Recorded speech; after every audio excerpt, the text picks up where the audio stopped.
大家好，咁我今日同大家分享一下點樣用Only 365再接駁住WhatsApp 做一啲嘅自動化嘅功能啦。咁首先開始之前咧，登入咗 Office，登入咗呢個 Only 365咧，咁其實要設定咗嗰個嘅WhatsApp 嘅接駁先嘅，咁呢個只需要係一次性嘅啫，係啦，咁就要去系統設定啦。然之去系統設定嗰度啦，咁跟住左下角嗰度就會有一個叫做 WhatsApp 自動化啦。然之後喺呢度咧就會有一個授權碼啦，咁我哋會提供俾用戶嘅，咁有一個 Access Token 同埋一個 ID 啦。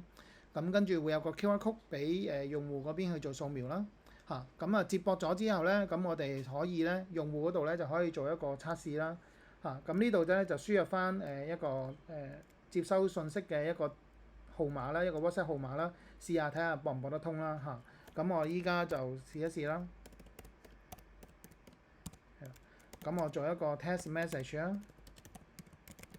咁今日係2024/05/12，咁就1:04，1:04係啦。咁咧，我哋發送之前咧，我哋睇一睇呢一度嗱，我呢度有個網頁版嘅 WhatsApp 啦。咁我哋將會係 send 個 message 去5481536呢一度噶嘛，係咪？係啦，咁我哋依家就呢度個 message 咧係最後嘅係呢個冇嘢噶啦嚇。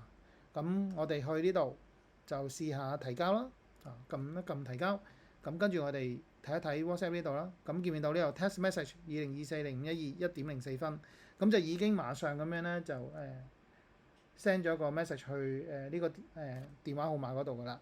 咁即係依家係成功地接駁咗啦咁成功地接駁咗嘅話，咁我哋就可以用 Only 嘅一啲嘅其他嘅功能啦。咁例如有啲咩功能啦？咁我今次就會示範翻係任務嗰度啦，即係一啲活動管理啊咁樣啦。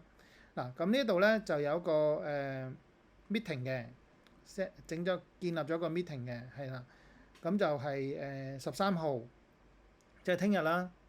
咁就1點至2點嘅，係啦。咁嗰個客戶就係呢一個啦然之後咧就我哋可以俾邊個人去睇到呢分派俾邊個人去開會啊咁樣啦咁呢個個 detail 係啲乜嘢啦，就寫晒喺呢一度啦咁有冇收費啦？咁可以寫翻呢一度啦。咁最重要咧，我哋依家所講嘅咧就係 WhatsApp 提示嗰度啊嘛，係啦。我哋想係幾時可以自動咁樣去同你去跟進呢一個咧，或者提醒個客戶咧？咁呢一度咧，我哋開啟咗個 WhatsApp 提示先，跟住咧就用邊一個範本先。咁呢個範本咧係可以你喺 Only 嗰度去設定嗰度咧自己整嘅，係啦。咁係幾時之前提示啦？咁呢度可以1日之前啦。如果1日之前即係今日啦，12號今日去提示啦。咁幾點鐘去 send 呢個提示咧？咁依家係1:06啊嘛。咁我不如我改做13:07，睇下趕唔趕得切啦就撳提交啦咁只要呢度呢個任務只要佢呢度轉做1:07咧，呢個條件咧就已經滿足噶啦。咁佢就會係12號1:07咧就會 send 一個 message 俾對方噶啦。咁我哋呢度留意翻係啦。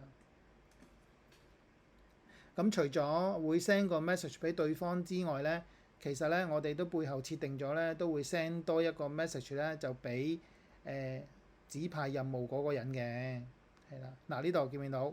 你好，邊個邊個？你的預約詳情如下，幾點鐘？係啦。咁呢度就 send 咗啦。咁呢個任務嘅範本咧，就喺邊度去設定咧？就喺系統設定裏邊有個叫做 WhatsApp 任務範本。咁喺任務範本裏邊咧，我哋啱啱用咧就係呢個 default template。咁 default template 咧下邊咧就會有我哋有英文template 同埋中文 template 啦咁中文 template 嗰度咧就見到係咁樣嘅咁呢個其實你隨便打嘢都得嘅。咁但係中間咧會有啲變數，譬如邊個人名啦咁你就可以用呢一個兩個括號咁樣括住嘅。咁其實個變數喺下邊嗰度有噶啦，你只需要咧揀翻適當嘅位置，然之後咧就插入乜嘢，插入聯絡人咁樣，跟住去中文版嘅內容。咁其實你只需要撳一撳插入，咁佢就會將呢一個變數就放喺度噶啦，係啦。其實好簡單，好簡單嘅，唔複雜咯。係啦，咁呢一度嘅示範就去到呢度啦嚇。咁我會之後就會分享翻其他嘅一啲嘅內容嘅。